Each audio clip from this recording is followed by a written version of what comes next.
election. And in sports, the Tigers retains African supremacy in latest power rankings.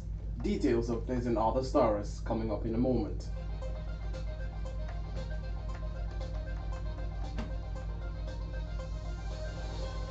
Thank you so much for joining us on the news at this hour. My name is NYAKNNO, Albert.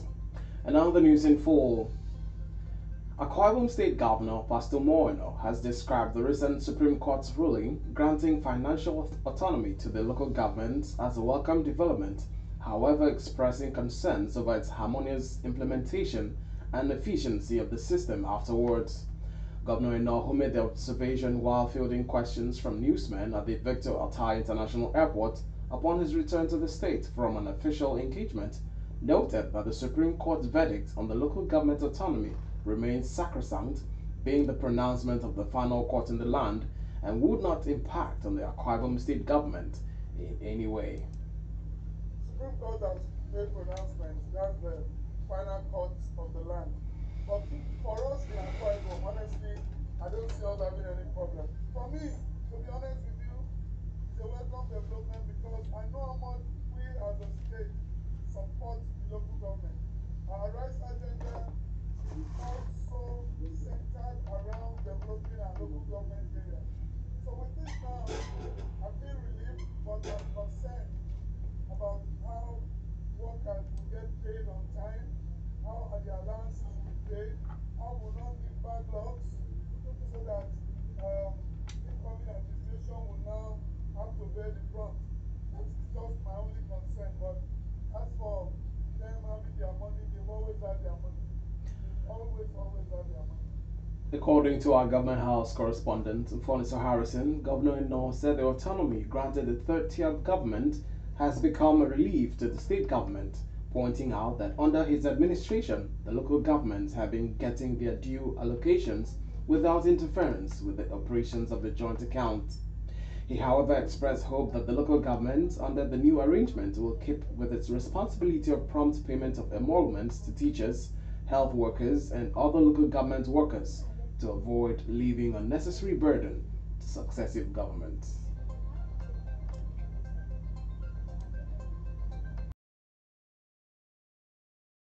Akwa Ibom State, the Akwa Ibom State government has unveiled plans for a new luxury estate at the Waterford village as the state's urban development efforts in line with the Arise agenda goal of the state governor, Pastor Moeno.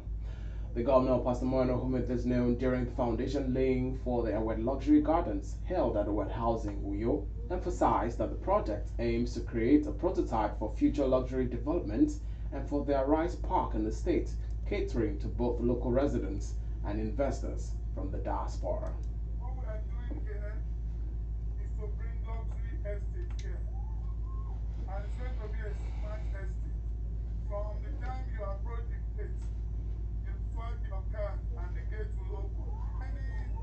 We need this kind of gated community within the community itself, like the MD of Agriculture has said. So people coming to invest in Akwa Ibom to not take as they used to. Majority of the time here will be solar power so that they can always do their business. In fact, this is going to be a prototype of what we are going to do in the rural luxury estate. So, we have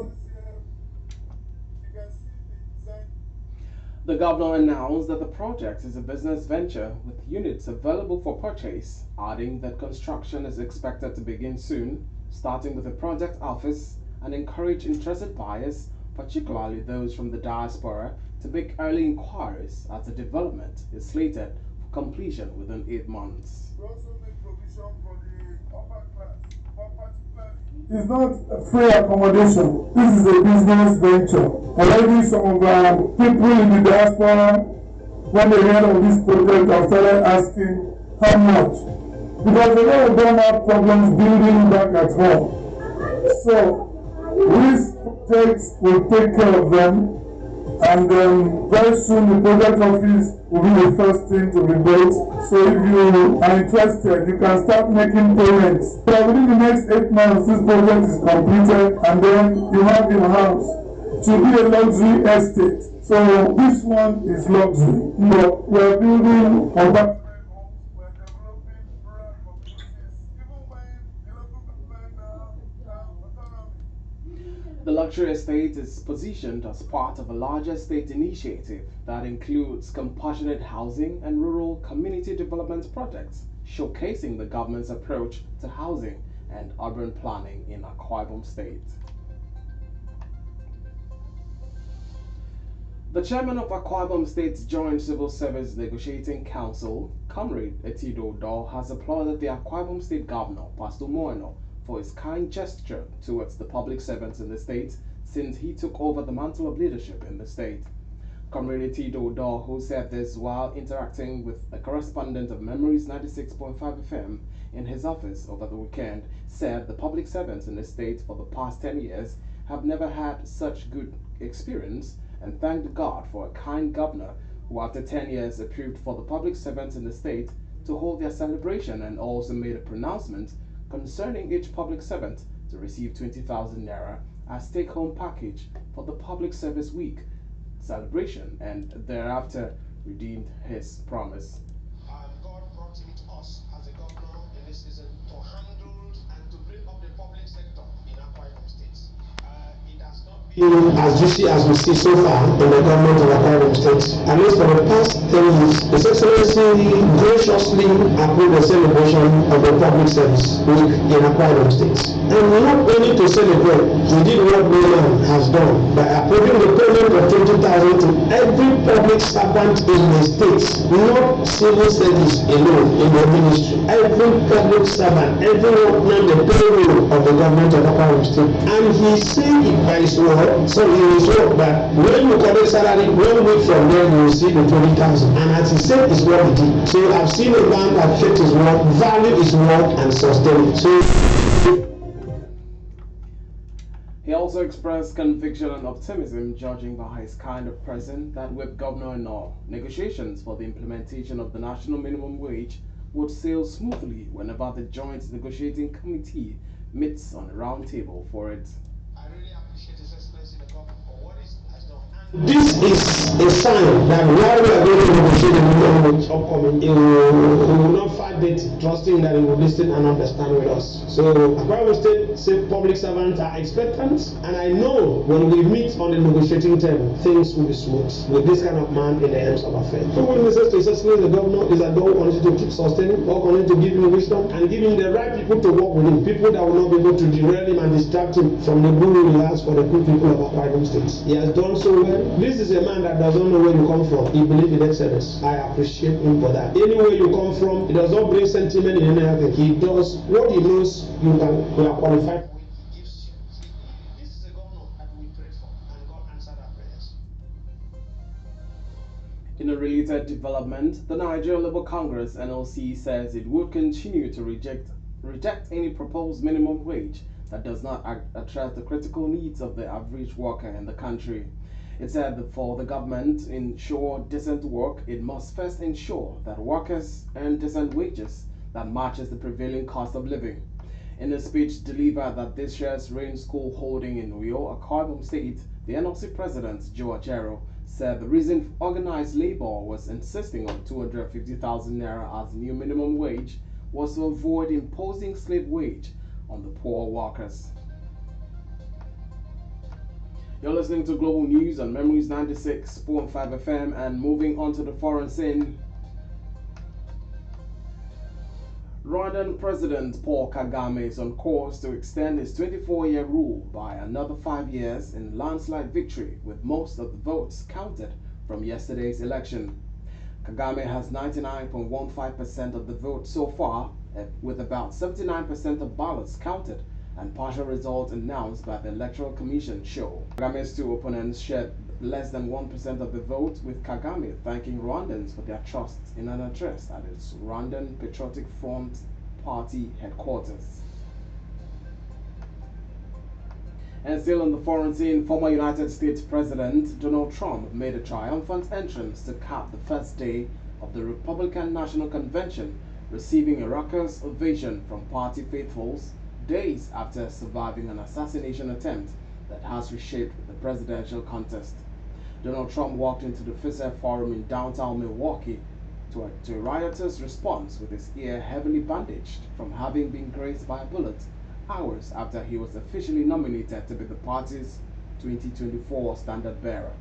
The attack at the Trump rally in Pennsylvania on Saturday, which killed a supporter, underscored the nation's deeply fractured political landscape ahead of the November 5 election between Trump and Democratic President Joe Biden. Joe Biden, who has portrayed Donald Trump as a threat to United States democracy, condemned the shooting and urged Americans to rely on the ballot box, not violence, to resolve their differences. Authorities say they are still trying to identify a motive for the shooting after the gunman was killed by the United States Secret Service.